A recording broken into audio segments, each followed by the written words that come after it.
Chalo, let us start discussing the question answers of the chapter chemical effect of electric current. Discuss the. You have to raise the hand while answering the questions. Okay, ji. Open your NCERT book and we are discussing the question answers of chemical effect of electric current.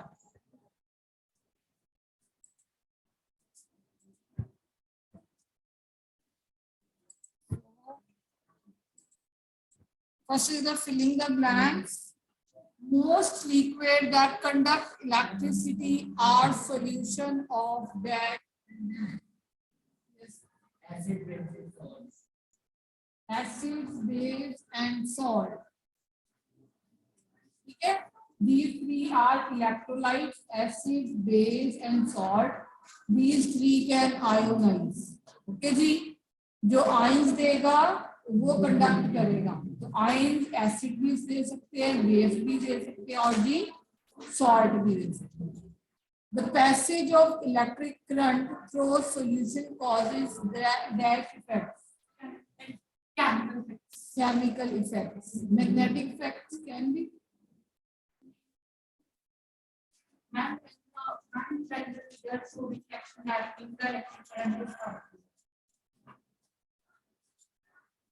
Can it show magnetic effects?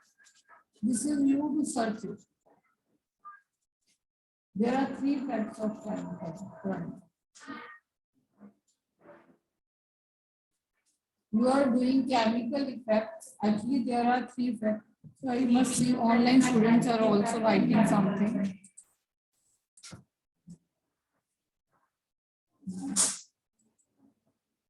Okay.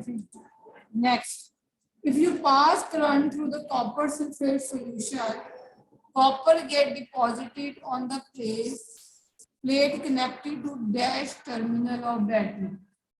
Just task.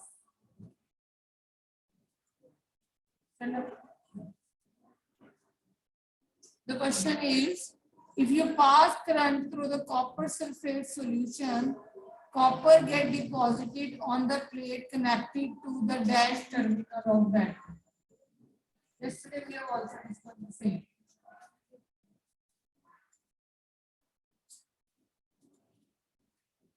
Copper sulphate solution में से आपने electricity pass करी तो copper किस electrode पे deposit होगा, वो किस टर्मिनल से कनेक्टेड होगी, नेगेटिव या पॉजिटिव. इतना बड़ा हिंट दे दिया मैंने.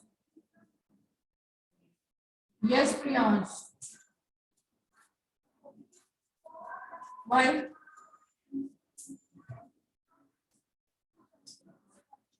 जस्ट कर ले, नेगेटिव बोल दे. उसको पॉजिटिव नेगेटिव में से. Yes, Rhythm. But negative because copper and silver attracted towards the negative. Because copper is a positive, they are cations, and they will move towards cathode, which is negative terminal, which is attached to negative terminal of battery. Game खेली सारी, शायद भी गई. And battery को बोला भी. रह गया और कोई मोबाइल पे गई थी.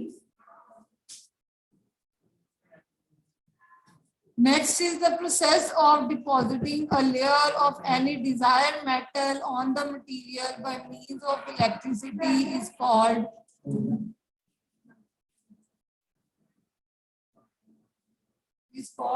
yes, that is known as electroplating.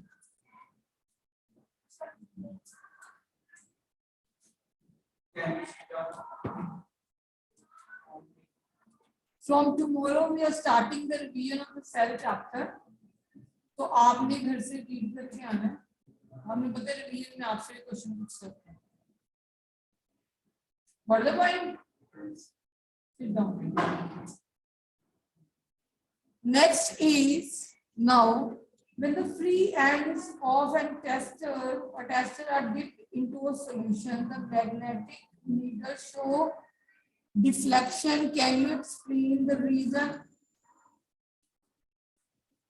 Yes.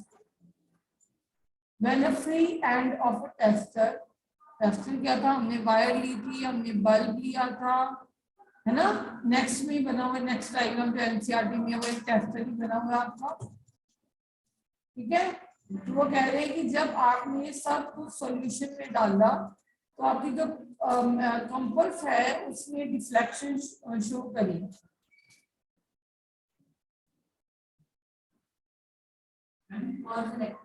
ये आपने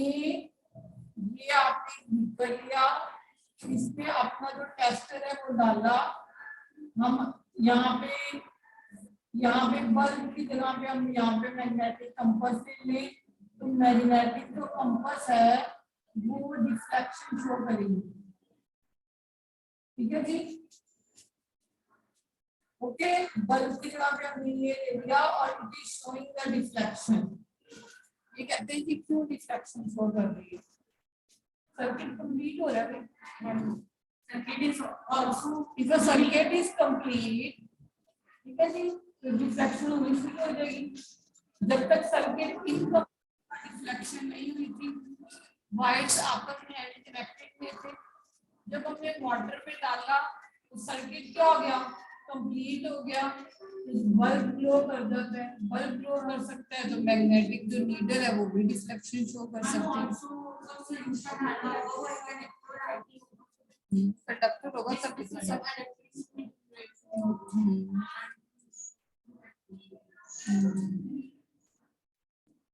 ठीक है जी। जब तक सर्किट इनकम्प्लीट था, there is no deflection, and the circuit is complete when you dip tester, free end of the tester into a solution. The needle show deflection. Why? The current is flowing the circuit is complete since free ends of the testers are dipped in the solution.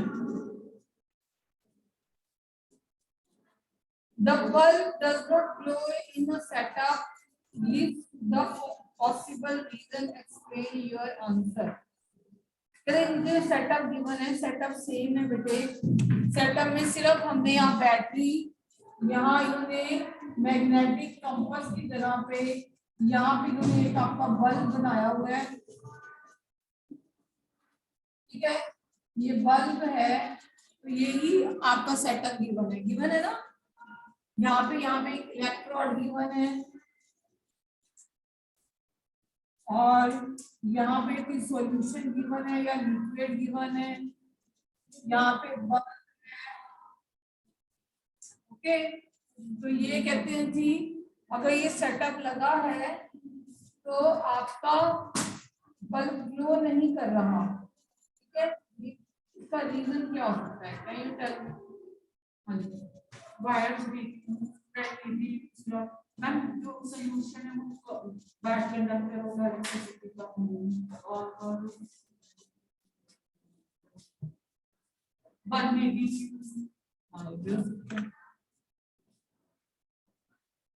जब this gives you the same answer, तो बेटे देखो हो सकता है कि जिस liquid में आपने डिप कराओ वही non conducting. Liquid can be non conducting. अगर मैं वाटर में आपको ग्लूकोज डाल के दे देती हूँ तो बल्ब ग्लो नहीं करेगा। ग्लूकोज का सॉल्यूशन इलेक्ट्रिसिटी कंडक्ट नहीं करता। वही अगर मैं वाटर में आपको सॉल्ट डाल के दे देती हूँ तो बल्ब ग्लो करेगा, क्योंकि सॉल्ट सॉल्यूशन कंडक्ट करता है इलेक्ट्रिसिटी। तो first liquid can be non conducting, ठीक है जी।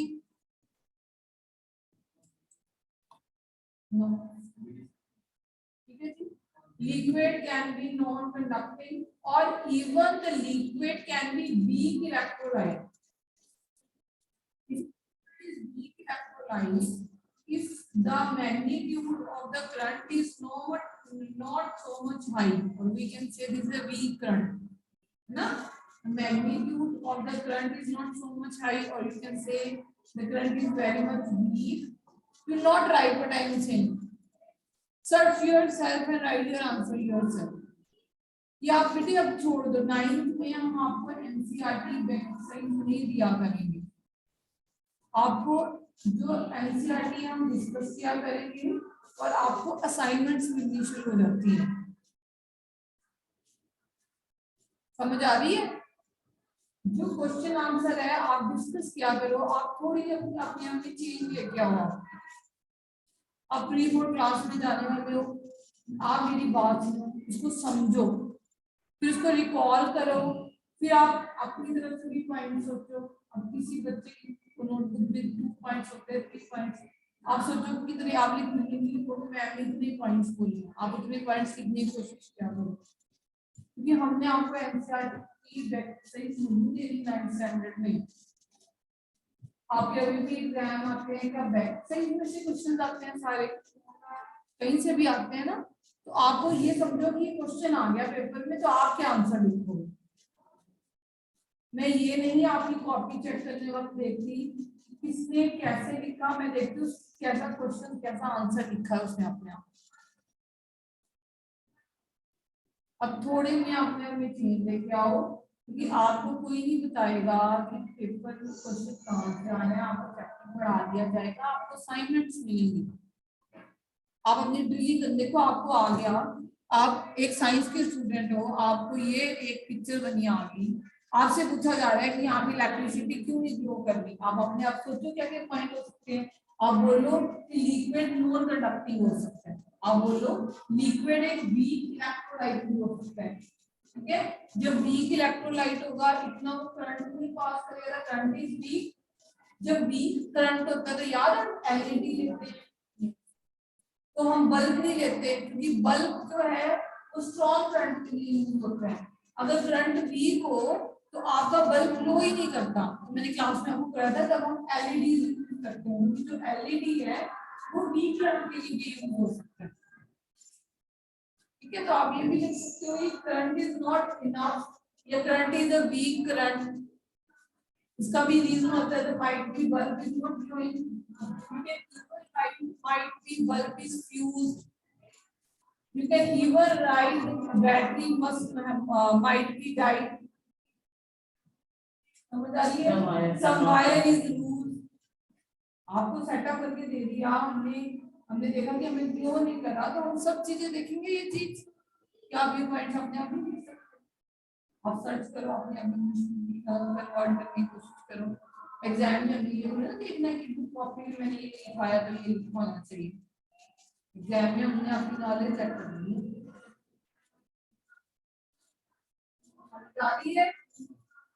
Science is all about concept. Science is not about cramming. If you cram the science, you will not get it. Very difficult in 9th 10th standard. आपके school के teachers ने 9th तक paper डालना है, 10th में board में paper check होना है। किसी को नहीं पता किस टीचर ने चेक करना है, किसी को नहीं पता कहाँ से पेपर बन के आना है। इसलिए इम्पोर्टेंट क्वेश्चन का कंसेप्ट छोड़ दो कि पेपर के लिए क्या इम्पोर्टेंट है, और आपने अपना दिमाग यूज करना है कि हम ज्यादा से ज्यादा लिखने की कोशिश करें। इसमें कौन सा क्वेश्चन है 6 पॉइंट लिख के आए ऐसे, और अपना नॉलेज गेन क्या करो।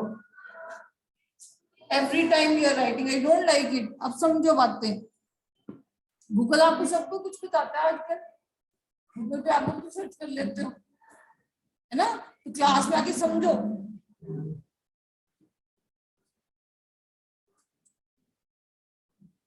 आप आते हैं, ये छोड़ दो। Name 3 liquid which when tested in the manner shown may cause magnetic needle to deflect. ये जो मैनर लगी हुई है, ये रह गया था क्वेश्चन हमारा, 3rd क्वेश्चन है ना। तो ये कह रहे हैं जी name 3 liquid which when tested in the, जैसे मैग्नेटिक कंपास लगा दें, तो अभी आपने मुझे 3 लिक्विड बताए थे फर्स्ट क्वेश्चन में। हाँ जी, आप कुछ भी बोल लो, आप कोई एसिड का नाम बोल लो, सल्फ्यूरिक एसिड, आप NaCl बोलो, सोडियम क्लोराइड, आप बोलो कोई भी लिक्विड बोलो, सल्फ्यूरिक एसिड, कैल्शियम क्लोराइड, जो मर्जी बोलो। अब आपको जरूरी नहीं है कि आपने लेमन जूसी लिखना पेपर, आपने टैप वाटर लिखना है अपने पेपर में, जो मर्जी कितने लिक्विड करें, कितने भी कंडक्टिंग, ठीक है जी। कोई भी एसिड का नेम लिखो, कोई भी बेस का नेम लिखो, कोई भी सॉल्ट का नेम लिखो, या ठीक है। तो एसिड बहुत सारे किए हमने, hydrochloric acid, sulphuric acid, nitric acid, vinegar में एसिटिक एसिड होता है। आप किसी बेस का नाम लिख दो, सोडियम हाइड्रोक्साइड, पोटेशियम हाइड्रोक्साइड, किसी भी नमक का नाम लिख दो, सोडियम क्लोराइड, क्या वाटर आपने बताया, आप पोटेशियम क्लोराइड जो मर्जी लिख लोगे, कुछ भी मर्जी लिखो, कोई भी एसिड, कोई भी बेस, कोई भी सॉल्ट, कुछ भी लिक्विड है ना कि नहीं। नेक्स्ट बेटे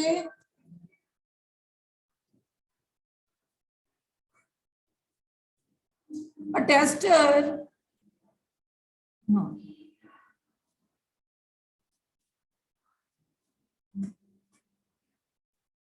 A tester is used to check the conductance of electricity through two liquids. ठीक है, एक टेस्टर लिया गया, उसको टू लिक्विड्स में डाला गया, मान लो एक ए है और एक दूसरा बी है. It is found that bulb of the tester glows brightly for liquid A. अगर मान लो ये लिक्विड ए है, इसमें बल्ब क्या है, ग्लो किया है, ठीक है जी बेटे. And while it glow very dimly in liquid B, और बल्ब बहुत डिमली ग्लो किया है लिक्विड बी में, तो liquid A is a better conductor than B और liquid B is better conductor than A. Both the liquid are equally conducting, or conducting property of liquid cannot be compared in this manner. Yes. Let's see the liquid A is better conductor than liquid B. A क्योंकि brightly glow कर रहा है, brightly उसी में glow करेगा बेटे, that is a strong electrolyte जो completely ionize करते हैं, जिन्होंने ions फटाफट दे दी, जो ज्यादा conducting हो, तो उसमें brightly glow करेगा. जो बी कंडक्टर है उसमें कम ग्लो करेगा. जैसे कि अब हम NaCl को वाटर में डाल देंगे तो वो ब्राइटली ग्लो करेगा. यही आप लेमन जूस ले लोगे, थोड़ा डिमली ग्लो करेगा. वीक एसिड खाते पीते हैं ना, ये वीक एसिड है, अगर HCl डाल दूंगी तो बहुत ब्राइटली ग्लो करेगा.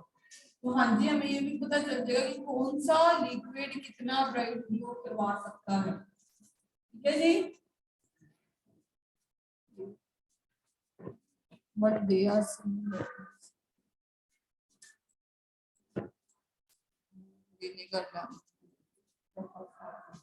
Next is, does pure water conduct electricity? If not, what can we to make it conducting? क्या प्योर वाटर इलेक्ट्रिसिटी कंडक्ट करता है? और ये चीज मैंने कल भी करवाई है. अगर नहीं करता तो आप कैसे कंडक्ट करना, और कोई रीजन के अलावा आपसे प्योर वाटर में तो हो ही है.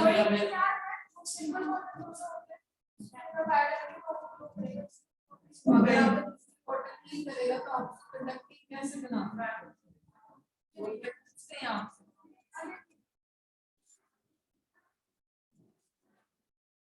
हाँ जी, एनीवन? हाँ, कुछ डालोगे ना बीच में, क्या डाल दोगे? क्या डाल दोगे? एसिड, कोई भी कुछ भी डाल दो, थोड़ा एसिड डाल दो, थोड़ा एसिड डाल दो, थोड़ा सा सल्फ्यूरिक एसिड डाल दो. ठीक है, फ्यू ड्रॉप किसी भी एसिड की बेस की आप डाल दोगे तो वो कंडक्टिंग हो जाएगा भाई. प्योर वाटर कंडक्ट नहीं करता है, हाँ, क्योंकि वो आयोनाइज नहीं करता.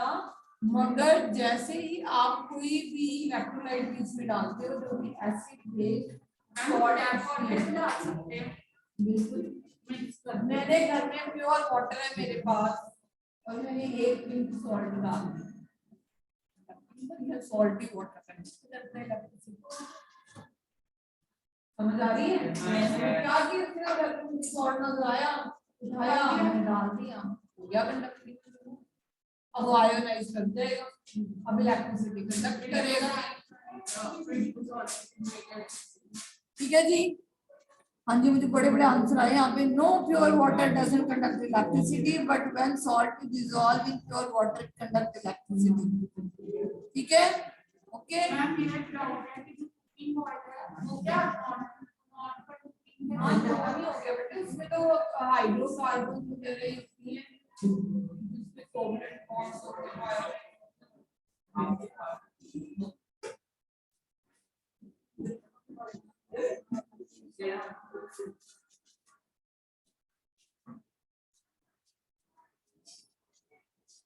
In case of the fire, before the fireman use the water hose, they shut off the main electric supply for the area. Why they do so?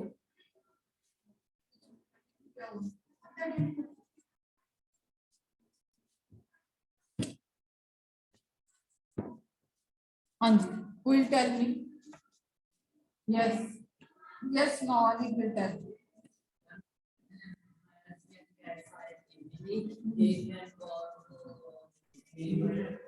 Why it will catch on fire? जो हम water की हम कहते हैं जी हमने electricity supply बंद करवा देते हैं व्हेन हम फायर को एक्सटिंग्विश करते हैं। व्हाई? अगर ज्यादा नुकसान ना हो क्यों बेटे, हमने वाटर से इलेक्ट्रिसिटी कंडक्ट करवा रहे हैं, हमने हिंट दे दिया आपको। Yes, because water is a good conductor of electricity. It contains salts. If you will not switch off the electric current, the water is good conductor, it will conduct the electricity and thus you can get electric shock. समझ आ रही है? Got the point?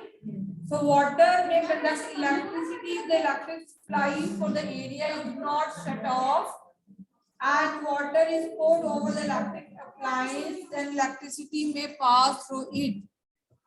Now the next question is, the child staying in the coastal area test the drinking water also and also the sea water. ठीक है जी, आगे sea water with his tester. He find that the compass needle deflect more in the case of sea water. Can you explain the reason? Again, you have to explain the same reason. Bulb क्यों blow किया? कौन सा bulb feebly blow किया? हाँ, फिर हाँ जी बोलो। बोलो। Sea water contains more salts than the drinking water. So sea water is a strong electrolyte. It consists of more electrolytes as compared to the drinking water. So the sea water conducts more electricity. So the next question is it safe for the electrician to carry out electrical repairs outdoor during the अभी हमने answer दिया कि अगर आप fire हो तो हमें electric जो करंट है वो ऑफ कर देना चाहिए। और हमारा आंसर क्या था कि वाटर एक गुड कंडक्टर ऑफ इलेक्ट्रिसिटी है। और वही बात ये पूछ रहे हैं बेटे कि इलेक्ट्रिशियन है, उसने इलेक्ट्रिकल रिपेयर कैरी आउट करनी है और बाहर बहुत बारिश हो रही है, क्या उसको बाहर जाना चाहिए रिपेयर करने के लिए? नो, क्यों? Water is a good conductor of electricity, conduct the electricity and thus the electrician can get a shock. Next is bete Paheli had heard that rainwater is a good.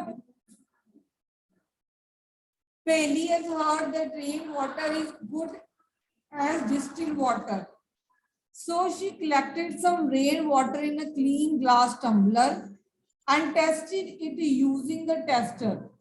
To her surprise, she found that the compass needle showed deflection. What could be the reason? तो जैसे मैंने class में समझाया था बेटे कि पुराने जमाने में रेन वाटर बहुत प्योर वाटर था। पुराने जमाने के लोग इतना पोल्यूशन भी कॉज करते थे, बट नाउ इट इज हमने इतना पोल्यूशन कॉज कर दिया कि rain water is converted into acidic rain, है ना। तो पहले को तो ये समझाया जाता था कि रेन वाटर डिस्टिल्ड वाटर के इक्वल है। तभी आपको भी ये बताया जाता है बेटे जब बारिश होती है इनिशियली बारिश में मत जाओ, इनिशियली इम्प्योरिटीज नीचे आ रही होती है। जब बारिश होने के 1-2 घंटे हो जाते हैं तो इम्प्योरिटीज नीचे बैठ सकती हैं, तब आपका फिर भी रेन वाटर प्योर हो चुका होता है ना, क्योंकि इनिशियली में तो आपके एनवायरनमेंट में एसिड बन चुका है ऊपर, आपको पता है सल्फ्यूरस एसिड बन चुका है, नाइट्रिक एसिड बन चुका है, कार्बोनिक एसिड बन चुका है, जो कार्बन डाइऑक्साइड है वाटर के साथ रिएक्ट करके, जो सल्फर डाइऑक्साइड है वाटर के साथ रिएक्ट करके, जो नाइट्रिक एसिड है वाटर के साथ रिएक्ट करके, अब जो ये बन चुका है वो नीचे आएगा ही आएगा कि नहीं आएगा। अब रेन वाटर प्योर है क्या? पहले तो ये समझाया था कि रेन वाटर प्योर है, मगर now rain water might consist of some acids because of the pollution. ठीक है जी, कुछ सॉल्ट कुछ एसिड कुछ भी हो सकता है, that is why it is a conducting. What the point? Rain water was pure some days some years before, but now it is not a pure. Okay, because it might consist of acid, salt, pollutant. Yes, rainwater is pure water which is a non-conductor, but it gets mixed with air pollutant. See the answer I got: silver, sulfur dioxide, nitrogen oxide, and form acidic solution, which is a good conductor of electricity. So the compass needle show deflection.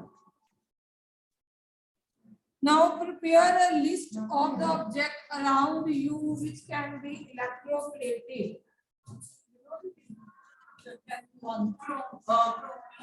on iron objects, artificial object का name बताना.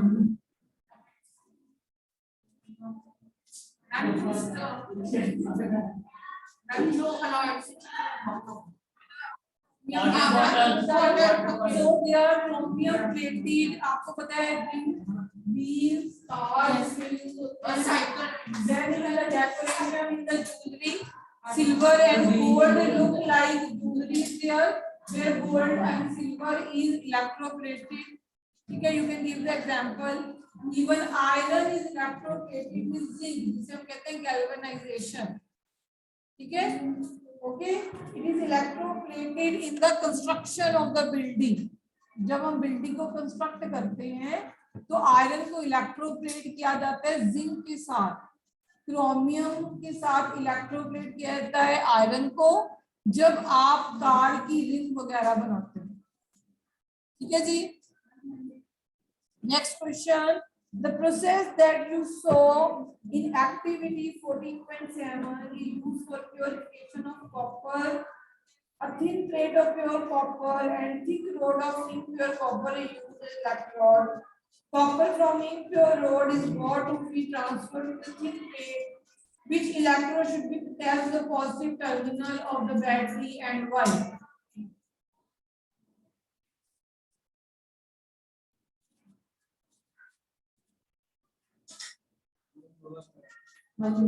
Impure copper. Yes, positive terminal. Why? When positive lines get attracted towards the cathode and anode is always electron. देखो बेटे, ये concept है हमने जो किया था कि अगर इम्प्योर है उसको प्योर कैसे करना है। ठीक है, तो अगेन जिन्होंने ऑनलाइन क्लास में नहीं सुना तो लिसन में केयरफुली कि आपने ये क्वेश्चन गिवन है तो एग्जाम में आ सकता है। ठीक है जी, अब ये देखो, मान लो आपने कॉपर है आपके पास जो कि इम्प्योर है, इम्प्योर कॉपर को आप एनोड पे रखोगे बेटे, इम्प्योर कॉपर को एनोड पे रखोगे।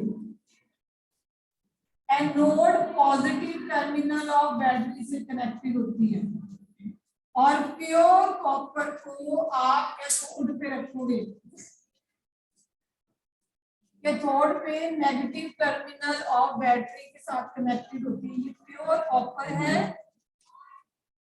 और ये इम्प्योर कॉपर है बेटे। ठीक है, और ये कॉपर सल्फेट सॉल्यूशन हो गया, समझ आ रही है। अब क्या होगा, अब इलेक्ट्रिसिटी पास करवाओगे, ये कॉपर सल्फेट दो में टूटेगी, कॉपर 2 पॉजिटिव, SO4 2 नेगेटिव। अब कॉपर किस तरफ जाएगी, कैथोड की तरफ, क्योंकि कॉपर 2 पॉजिटिव क्या है बेटे, केटाइन। कॉपर 2 पॉजिटिव क्या है, केटाइन। केटाइन कहाँ जाते हैं, कैथोड पे। तो यहाँ से सॉल्यूशन में कॉपर 2 पॉजिटिव कहाँ चले जाएंगे, कैथोड पे। अब सॉल्यूशन में कॉपर 2 पॉजिटिव कम हो जाएंगे, तो ये जो कॉपर है, ये इम्प्योर कॉपर में से कॉपर 2 पॉजिटिव सॉल्यूशन में आने शुरू हो जाएंगे।